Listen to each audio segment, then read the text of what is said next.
Good morning, everyone.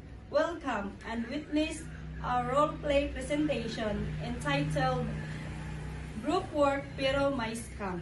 And here are the group members. Franz, the main bida observant. JC, the hustler friend. Ella, the innocent and honest. Miko, ang madaling mauto. Kim, the logical skeptical. Sa isang area, may group meeting at lahat ay nakaupo at may dalang laptop at printouts. Tapusin na natin tong project hawag, puro chika. Wait, may kwento si JC. May bago daw siyang sideline. Legit daw. Sideline?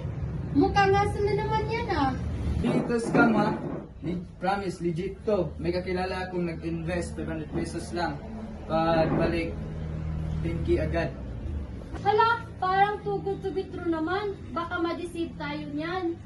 Hindi kayo ma-deceive. Basta wag nyo na itanong masyado. May contain withholding information lang para surprise. Aba, so withholding information agad. Fishy na yan.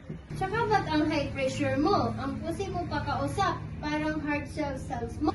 Siyempre, fast talking dapat para di maunahan ng iba. Ay guys, G ako. Mukhang okay naman na. Saan mo ginawa yung flyers mo?